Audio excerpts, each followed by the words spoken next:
कलिंग युद्ध के बाद अशोक के जीवन पर काफी गहरा प्रभाव पड़ा और उन्होंने युद्ध की रणनीति को त्याग करके धर्म की नीति पर आया। इस चीज को बताएंगे, लेकिन इसके पहले आप समझ लीजिए कि आखिर सम्राट अशोक ने इतने बड़े साम्राज्य का स्थापना किया, लेकिन उसके बावजूद भी कलिंग पर उन्होंने आक्रमण क्यों किया। विभत्स आक्रमण, इतिहास में इतना भयंकर आक्रमण शायद ही आपको कहीं और भी पढ़ने को मिलेगा, इतना भयंकर आक्रमण। आइए पहले जानते हैं कि आखिर सम्राट अशोक ने कलिंग पर आक्रमण क्यों किया, किस वजह से किया। कलिंग अभी के वर्तमान समय जिसको उड़ीसा कहते हो, है ना जी, क्या कहते हो, उड़ीसा कहते हैं, ठीक है जी। देखो, सम्राट अशोक ने संपूर्ण भारत पर कब्जा कर लिया था, लेकिन दक्षिण भारत जो था ना, उत्तर भारत, पूर्वी भारत, पश्चिम भारत, दक्षिण भारत, है ना, संपूर्ण भारत पर कब्जा कर चुका था। इवन यहां तक अभी जो कहते हैं इधर जो पाकिस्तान है, अभी जो पाकिस्तान है उसमें तो भारत का ही अंग था। इसके बाद फिर इधर अफगानिस्तान की बात करें, किसका, अफगानिस्तान, अफगानिस्तान, इधर अफगानिस्तान है, ईरान है, इराक है।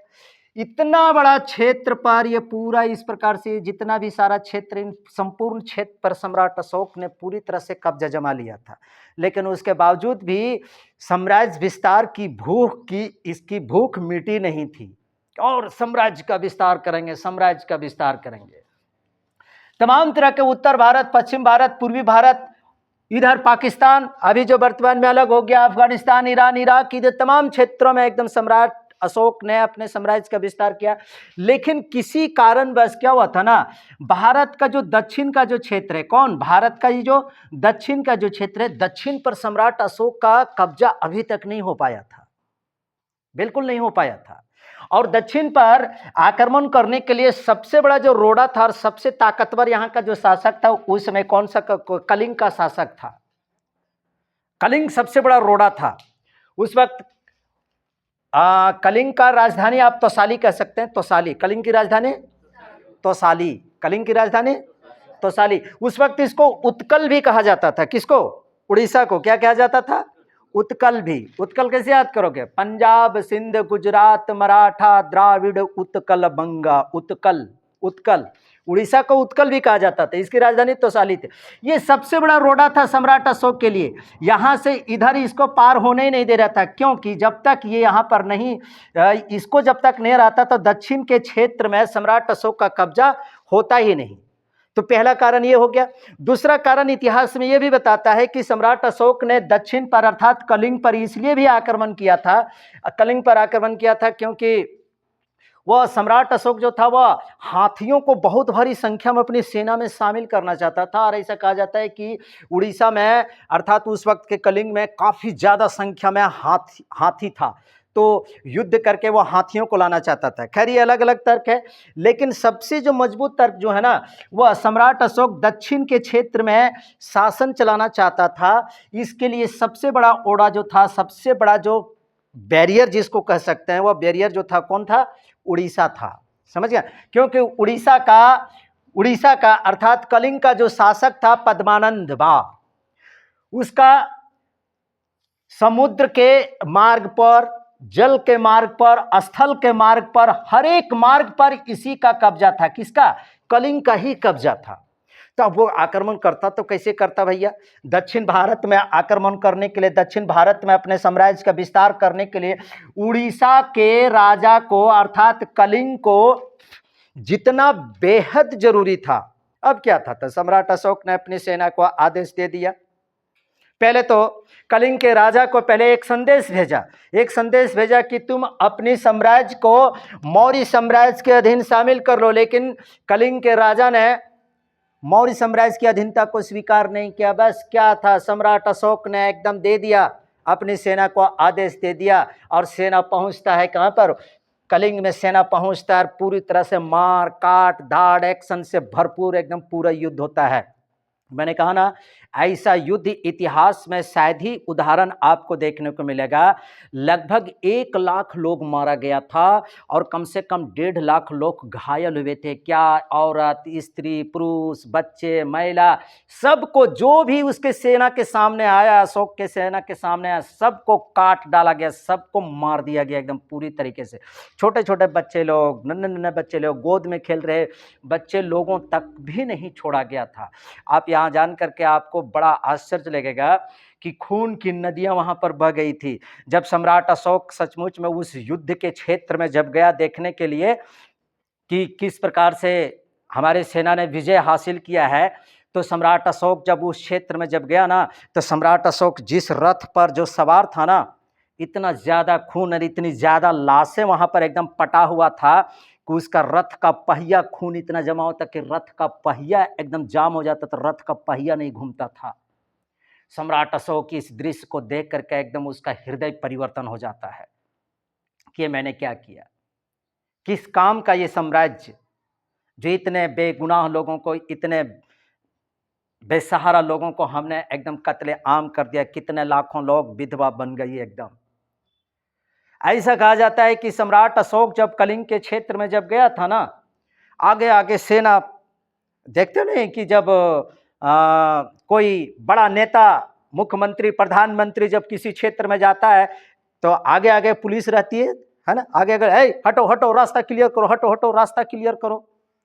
जब अशोक उस क्षेत्र में जब गया देखने के लिए, तो देख करके तो एकदम पूरी तरह से दंग रह गया। अशोक को देख करके युद्ध के उस क्षेत्र में ना जानवर तक भागने लगा था, इतना विभत्स लड़ाई हुई थी, नरसंहार हुआ था। छोटे छोटे बच्चे जो जीवित जो बच गया था, किसी का हाथ कट गया, किसी का पैर कट गया है, कोई एकदम पूरी तरह से एकदम क्षतिग्रस्त हो गया। उसके बावजूद भी जब युद्ध के क्षेत्र में जब गया जब अशोक, तो वो घायल व्यक्ति, घायल सैनिक, छोटे बच्चे, बड़े बूढ़े, स्त्री पुरुष, कोई भी अशोक को देख करके उसी तरह से एकदम घसीटते हुए किसी तरह से एकदम भागते थे, किसी तरह से एकदम रेंगते हुए, जमीन को पकड़ते हुए। किसी का एक पैर कट गया, उसके बावजूद भी वो भागने की कोशिश कर रहा है। इतना विभत्स हुआ था, जानवर भी देख करके भाग जाते थे, जानवर भी देख करके भाग जाते थे। इतना भयंकर लड़ाई हुई थी कलिंग में, तौसाली में। तो आखिर सम्राट अशोक का हृदय परिवर्तन हो जाता है एकदम पूरी तरीके से। और खास बात यह है कि सम्राट अशोक ने जब अपना राज्याभिषेक किया 269 बीसी में। राज्याभिषेक का मतलब क्या होता है? राज्याभिषेक का मतलब होता है जब वह राजगद्दी पर बैठा, मतलब सम्राट अशोक मौर्य साम्राज्य का जब राजा बना ना, तो राजा बनने के 12वें वर्ष के बाद ही कलिंग पर उन्होंने आक्रमण कर दिया था। कलिंग पर आक्रमण करता, राजा बनने के कितने वर्ष के बाद कलिंग पर आक्रमण किया? 12 वर्ष के बाद उन्होंने कलिंग पर आक्रमण कर दिया था।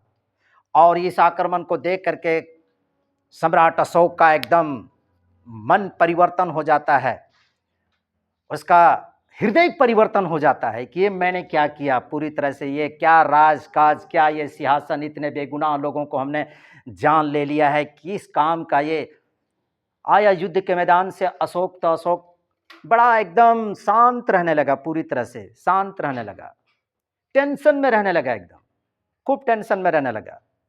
जब खूब टेंशन में रहने लगा तो अशोक की 5 पत्नियां थी, अशोक की 5 पत्नियां थी। तो उस 5 पत्नियों में से एक पत्नी जिसको वो सबसे ज्यादा जिसको मानता था, उसका नाम था कारुवाकी। उसका नाम था क्या? कारुवाकी। कारुवाकी उसका नाम था। किसकी? अशोक की पत्नी का नाम क्या था? एक पत्नी का नाम कारुवाकी था, जो अशोक सबसे ज्यादा प्रेम जिससे करता था। तो एक दिन आया और पूछा कि क्या हुआ जी, आप तो बड़ा एकदम टेंशन में रह रहे हैं, क्या हो गया आपको? तो देखा कि आप जानते हो ना कि ये सचमुच में जब पुरुष लोग जब टेंशन में जो होता है ना, तो देखना कि कहीं अकेले में एकदम शांत मिजाज से एकदम बैठल रहेगा, सच ना, एकदम शांति से एकदम बैठा हुआ रहेगा। तो शांति से चुपचाप बैठल रहता था। वने से आई इसकी पत्नी कार हुआ कि ये जी बताइए क्या हुआ? एकदम गुस्साए हो, जा तुम चाय चाय चाय बना दें क्या? नहीं कुछ नाश्ता उस्ता ला दें? चोटी कहीं के नाश्ता ला देगी, इतना लोगों को वहां पर हत्या हो गई चाय के लिए, जाओ यहाँ से भाग। तो महिला लोग जब टेंशन होता है ना तो एकदम ग्रुप में कौन कौन ओकर साथे है, अगल में बगल में कौन कौन, सबको मतलब वो अपने साथ में देखना चाहती है। लेकिन जो पुरुष लोग जब टेंशन होता है तो अलग थलग एकदम पूरा रहता है, एकदम अलग थलग रहेगा। और उसी में कोई मतलब जा करके कोई लड़की या उसकी पत्नी वगैरह कोई टोक टाक कर दे तो एकदम बड़ा मिजाज एकदम किचकिचा जाता है, एकदम 2-4 झाप खाई हो जाएगी उस वक्त, एकदम बड़ा ये यहाँ पर चाय पिएगा क्या, माथा खराब करने के लिए। तो उसका भाई एक निग्रोथ था, अशोक अशोक का भाई क्या था, एक निग्रोथ, क्या निग्रोथ, अशोक का भाई निग्रोथ था। अशोक का भाई जो निग्रोथवा जो था ना, बड़ा ही एकदम शांत स्वभाव का था, बहुत शांत स्वभाव का, एकदम कुछ नहीं है, इसको न माधव को देना न उद्धव से लेना, कोई मतलब नहीं था निग्रोथवा को, कुछ नहीं एकदम। तो अशोक ने देखा कि आखिर ये मेरा भाईवा इतना शांत निग्रोथवा ही रहता कैसे है भैया, आखिर क्या कारण है। हम साम्राज्य विस्तार के लिए एकदम युद्ध करते रहते हैं और इसको न राजपाट से, न साम्राज्य से, न धन, न दौलत से, न मुकुट से, न सिंहासन से निग्रोथवा को कोनो कुछ मतलब नहीं है। वह युद्ध के मैदान से आया अशोक और देख पूछता अपना व्यवस्था, आखिर तुम बताओ कि तुम इतना मस्त और शांत रहता कैसे है। तब निग्रोथ ने इसको बताया, निग्रोथ ने इसको बताया कि देखो मैं बौद्ध धर्म को मैं मानता हूं, शांति और अहिंसा के रास्ते पर हम चलने वाले व्यक्ति हैं। तब वहीं पर सम्राट अशोक का एकदम मन परिवर्तित हो गया कि हम भी बौद्ध धर्म को अपनाएंगे। और उसका एक शिष्य जो था उपगुप्त, उपगुप्त ने सम्राट अशोक को बौद्ध धर्म में दीक्षा दिला दिया, बौद्ध धर्म में।